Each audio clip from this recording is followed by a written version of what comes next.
21শে জুলাই শহীদ দিবস পালন করেন মমতা ব্যানার্জি, কিন্তু সেই মমতা ব্যানার্জিকে 1993 সালে যিনি নিজের বুক দিয়ে আগলে রেখে বাঁচিয়েছিলেন, তার সাথে উনি বিশ্বাসঘাতকতা করেছেন। তিনি হচ্ছেন এমডি জিয়াউল হক। আজকে উনি আমার কাছে আসেন, মাঝে সাঝে আমার বাড়িতে উনি আসেন। আপনারা একে টিভির পর্দায় দেখেছেন 21শে জুলাই, তার বঞ্চনার কথা শুনেছেন, চাকরি চলে গেছে।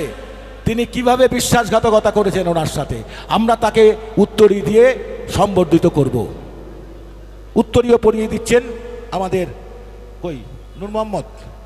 নূর মোহাম্মদ মণ্ডল। আস্তে আস্তে সকলে একটু শান্ত হন।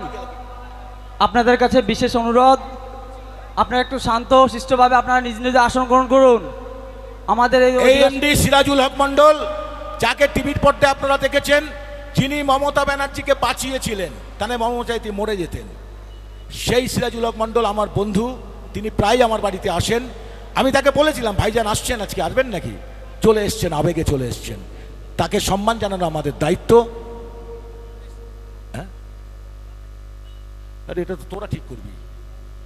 তাকে আমাদের উত্তরীয় পরে বরণ করছে আমাদের বেড়াবেড়ি অঞ্চলের সম্পাদক নূর মোহাম্মদ মণ্ডল। করতালি দিয়ে অভিনন্দিত জানুন। ব্যাসটা পড়িয়ে দাও। এইভাবে পড়াতে হয় না।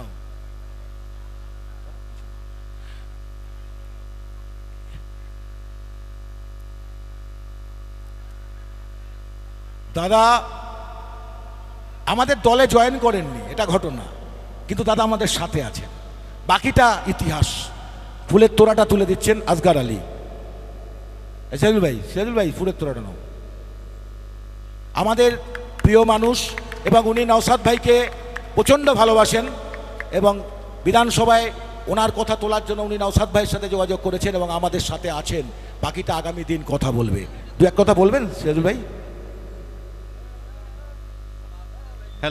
হ্যালো, বলছি আপনারা বিগত দিনে সবাই দেখেছেন আমাকে টিভির পর্দায়, হয়তো প্রকাশ্যে মঞ্চে কোনোদিন দেখেননি।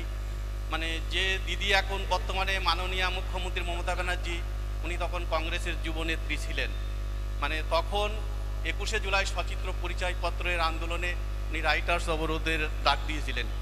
সেই অবরোধে যেখানে এই ঘটনাটা হয়েছিল তার সম্মুখের পাশেই আমি ডিউটিতে ছিলাম, কিন্তু ওনাকে মেরে দেওয়ার পরিকল্পনা ছিল সেই দিন, কিন্তু সেই পরিকল্পনা ভেস্তে দিয়েছিলাম আমি, এবং আমার অফিসার ছিল নির্মল বিশ্বাস, ওনার আদেশেই।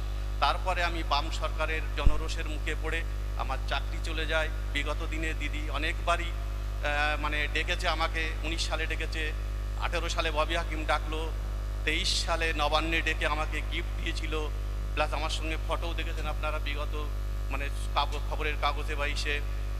তারপরে আমাকে প্রতিশ্রুতি দিয়েছিল যে আমার চাকরিটা ফিরিয়ে দেবে, কিন্তু এখনও উনি রিটার্ন করেনি। যার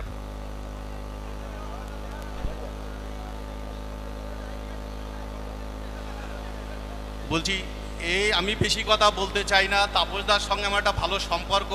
আমি তাপসদার কাছে মাঝে মধ্যেই আসি বা ফোনে কথা হয় আমার সঙ্গে। তাপসদা আমার কাছে ইনভাইট করছিল যে ভাই তুমি যদি আসো, আজকে নওশাদ সিদ্দিকী ভাইজান আসছে। আমি বললাম ঠিক আছে দাদা, আমি আসবো, আমি অবশ্যই আসবো। আমি এসছি, এবং নওশাদ সিদ্দিকী ভাইজানের নীতি আদর্শ, বর্তমানে পশ্চিমবাংলার যা পরিস্থিতি, সেই পরিস্থিতি দাঁড়িয়ে উনি যে যেভাবে ওনার সঙ্গে সাথীরা লড়াই করে যাচ্ছে, আমি চাইছি আপনারা এই সংগ্রাম চালিয়ে যান, এই তৃণমূল সরকারকে দূরে ফেলে দিন। এটাই আমি এই বলে আমি আমার বক্তব্য দীর্ঘায়িত করবো না, শেষ করছি। ভাইজানের মুখে আপনারা বক্তব্য শুনবেন, আমি এই বলে আমার বক্তব্য শেষ করছি। ধন্যবাদ সিরাজুল ভাইকে। এবং শোভেনদা আবার নওশাদ ভাইয়ের সাথে দেখা করেছেন, খুব খুশি হলাম। শোভেনদা ঠিক আছে, হ্যাঁ ঠিক আছে।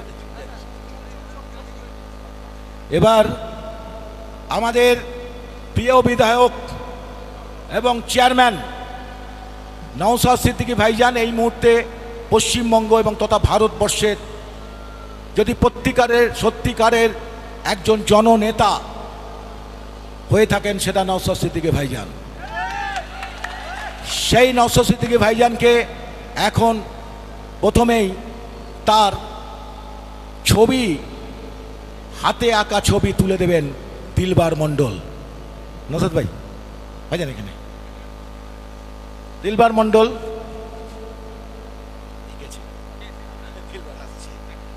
দিলবার, যে ছবি নওশাদ ভাইকে উপহার দিচ্ছেন না প্রথমেই, ইনকলাব জিন্দাবাদ, আইএসএফ জিন্দাবাদ, নওশাদ সিদ্দিকী ভাইজান জিন্দাবাদ। এইবার উত্তরীয় পরিয়ে বরণ করে নিচ্ছেন আসগার আলী। দাদা দাদা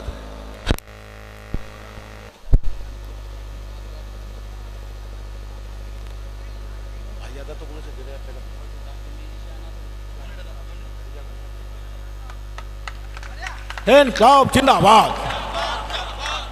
এবার পুষ্পস্তবক তুলে দেবেন টোটনদা,